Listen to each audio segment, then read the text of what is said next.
welcome to Alternative Living. If you're wondering, what can you do to escape the cyberpunk future that we are hurtling towards, this series is for you. Today we're talking about archiving. When I say archiving, I'm in the act of collecting physical media, whether that is just the physical media that you enjoy or the physical media that you think is important to preserve. That's what we're talking about. Why is it important to have physical media? You may be asking or wondering, well, when one company can control the media, or when you don't actually own the media, they can change it however they want. And they can tell you that it's always been that way. It's in how Disney often erases racism from their previous cartoons when released on streaming services. It's in how they edited the quote at the beginning of the live-action Robin Hood movie, which I've never seen, but it's concerning that they took down a quote talking about how rebellion becomes the duty when tyranny is the law.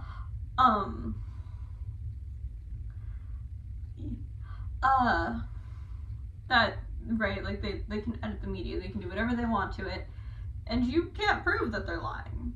They can change the themes, they can change whatever they want, they can change what's said, they can heavily censor it, right, so that they erase any queerness in it, or any blackness, or whatever else that company decides they no longer want to cater to. I think, right, the other thing here is when one media controls the information, when one company or when the government controls the information, there is no information. You don't know what's true and what isn't true. Because they only have a motivation to tell you what they want you to hear. Right?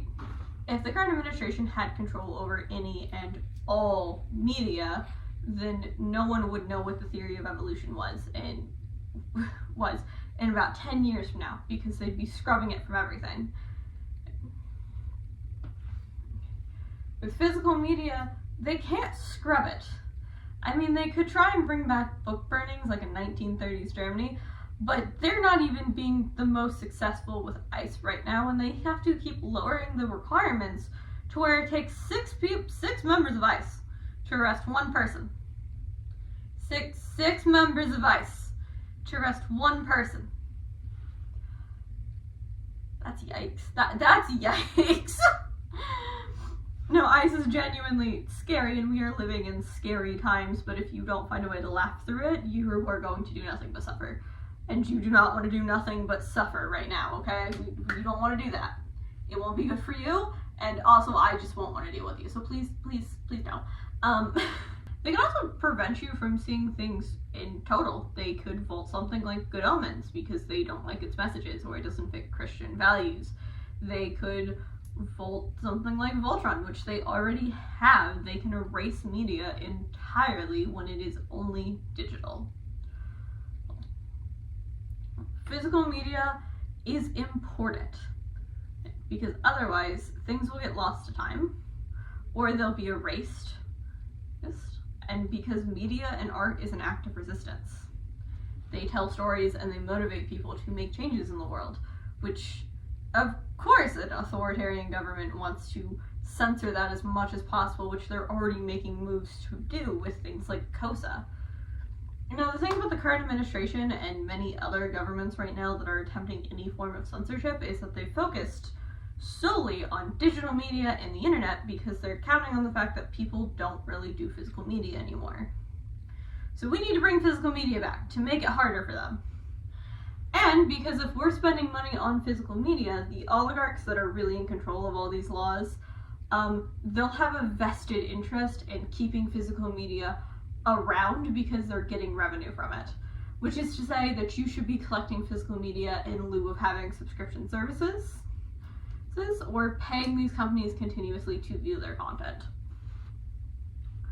So where can you get physical media? Yeah. Well, you can always, mom and pop stores for music and books are in no shortage in any major city. Now, DVDs on the other hand, they are. But if you want to get DVDs secondhand because you're avoiding big box stores, Or if you want to let companies know that you are willing to purchase their physical media if they put it out, you have a couple of options. The first option is secondhand stuff. Goodwill sells DVDs, most thrift stores sell DVDs. There is the DVD/CD exchange, which is where I get most of my stuff from.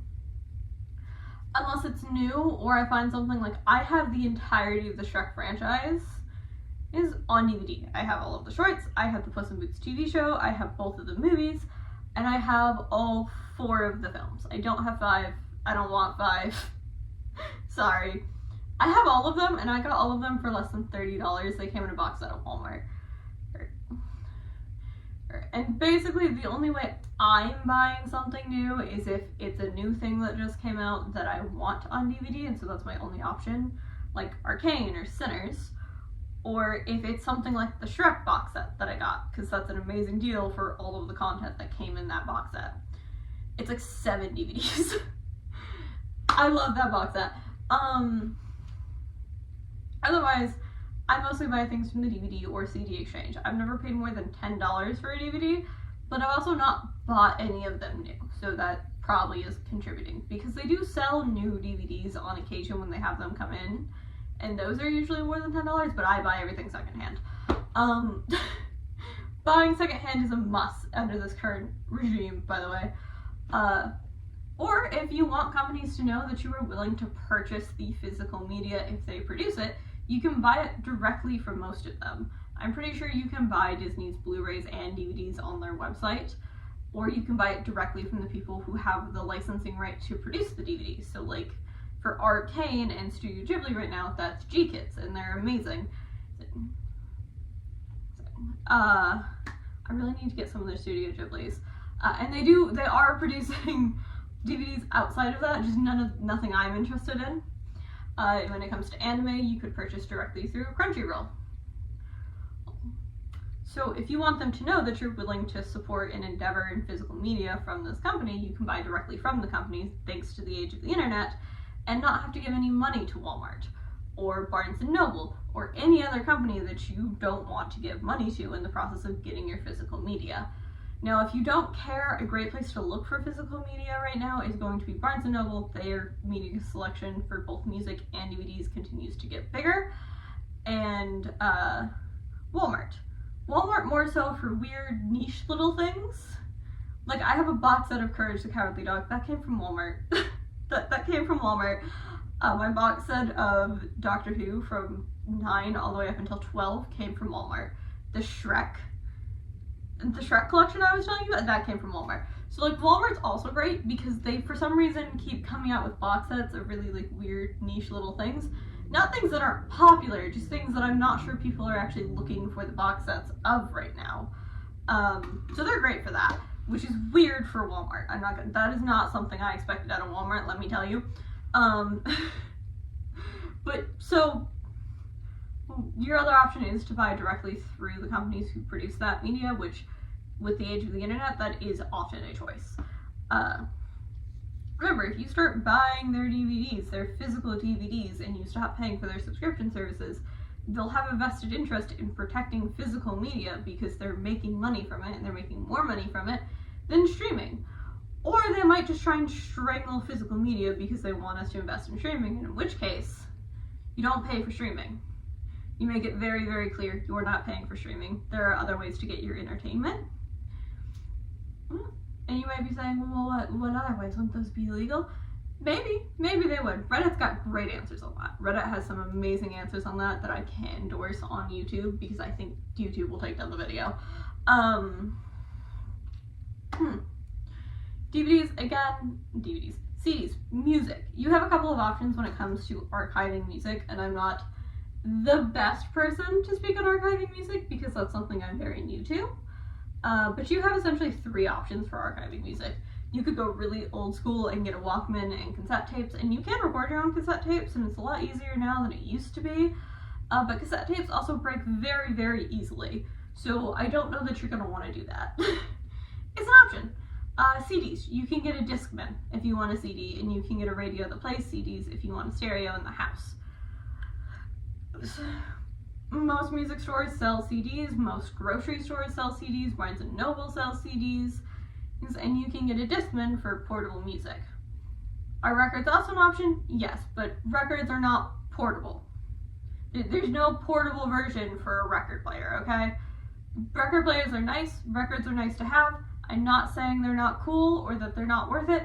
I'm just saying for portable music, not an option. Your final option is going to be an MP3 player, and this is going to be exclusively digital and choice. Yes.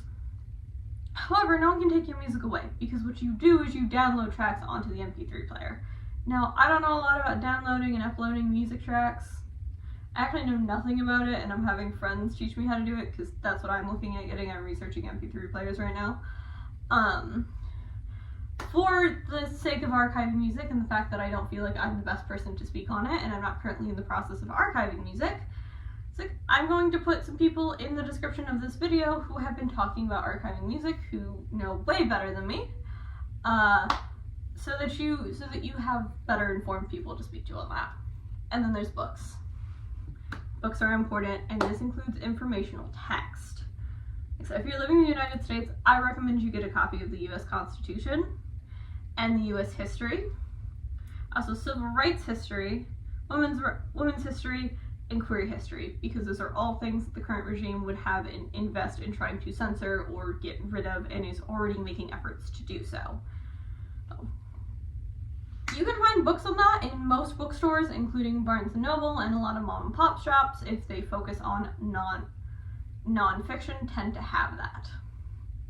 I also recommend that you pick up books on science, specifically theory of evolution and sexual education, and books on general medicine, or a book on general medicine that maybe talks about vaccines and why they're safe, that kind of thing. Because again, those are three things that I think the current regime has a vested interest in trying to censor and or get rid of information about. Now that's in terms of protecting information and making sure that we have access to important information. What other kinds of books should we be collecting?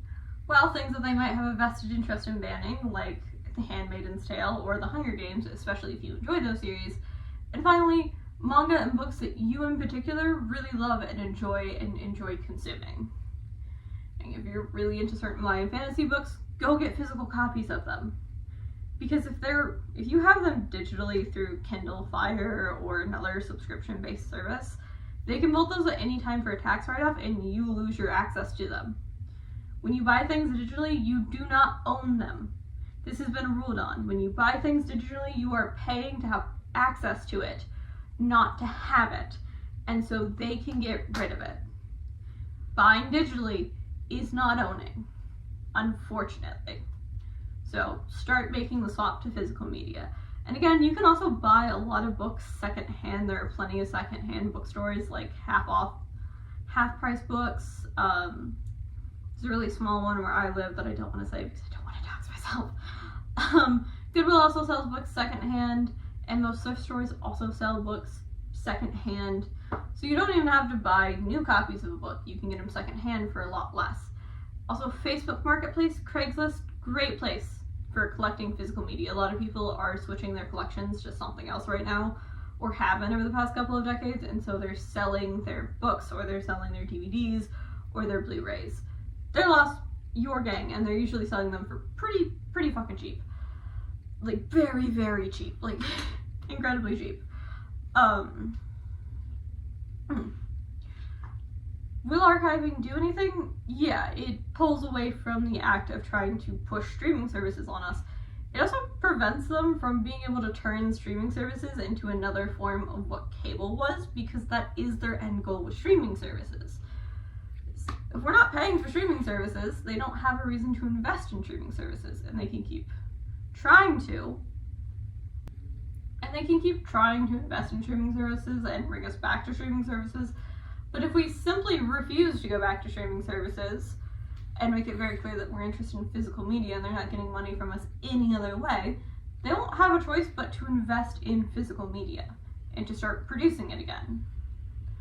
And putting time and energy and effort back into the physical media, which takes the power of information away from them and the power of censorship away from them, because you can't edit a DVD that's already been purchased or a book.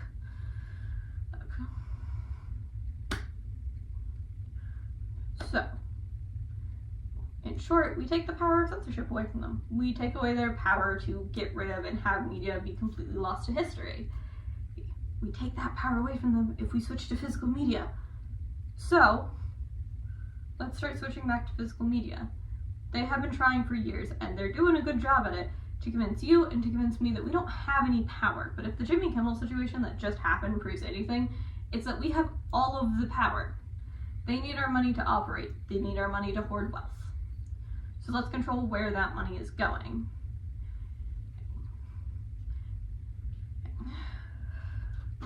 That's going to be my entire rant for archiving. The Alternative Living series will feature me learning to do things with you, because there are some things that I'm learning to do for the first time, or that I'm doing for the first time because I've never done them before, even though I've looked into them before.